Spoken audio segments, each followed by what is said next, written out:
Bienvenue pour cette nouvelle exploration de sources.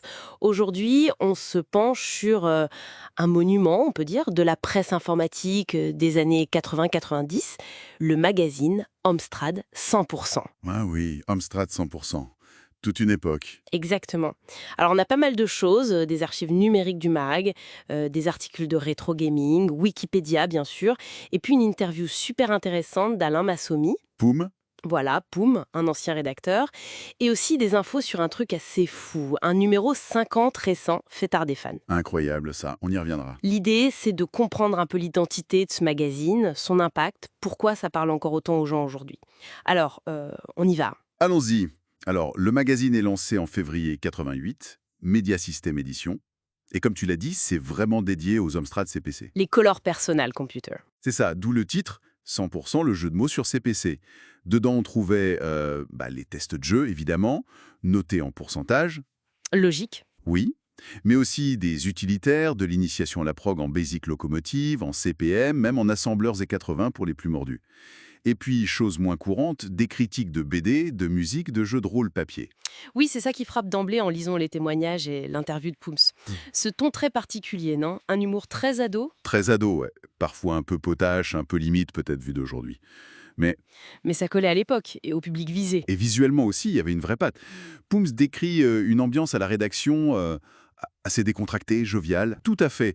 Et ça, c'est hyper important. C'est pas juste un détail.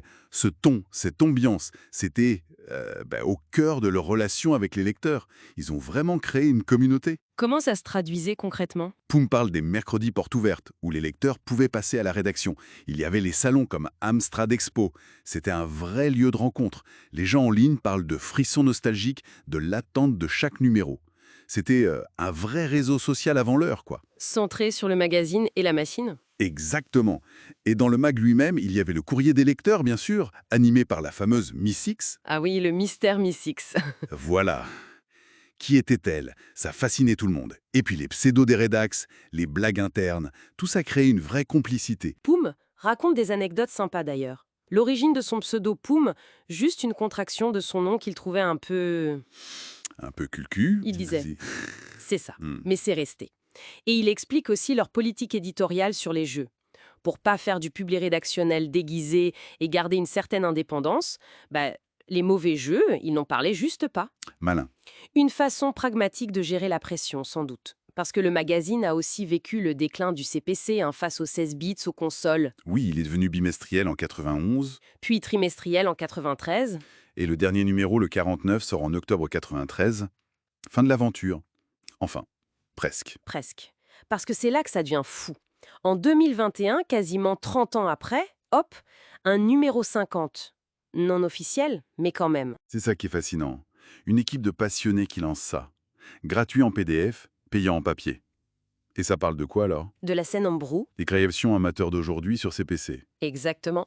Tests de nouveaux jeux faits par des fans, des interviews de gens actifs sur la scène actuelle comme Guy Corex, et même, clin d'œil sympa, le retour de Miss Six pour le courrier. Et apparemment, les anciens de l'équipe ont trouvé ça plutôt bien. Oui, ça montre que cet héritage est vivant. C'est pas juste de la nostalgie pure et dure. C'est la preuve que cet esprit 100%, ce mélange d'infos pointues et de tons décontractés, ça inspire encore. Bon, alors si on résume un peu cette plongée. Amstrad 100%, c'était clairement plus qu'un simple magazine technique. C'était une publication avec une vraie personnalité. Une âme, oui. Un ton unique qui a su créer un lien très fort avec ses lecteurs ados en mélangeant l'informatique, l'humour, la culture de l'époque. Il a vraiment capturé l'esprit d'une génération de bidouilleurs et de joueurs. Tout à fait. Il a laissé une trace durable et la preuve, c'est cette communauté toujours active et ce numéro 50, des décennies après. Et ça nous amène peut-être à une réflexion un peu plus large. Au-delà de ce cas précis, qu'est-ce que cette histoire nous dit sur la force des communautés de passionnés pour faire vivre un héritage culturel, technique, en l'adaptant, en le réinventant à travers le temps et les outils qui changent?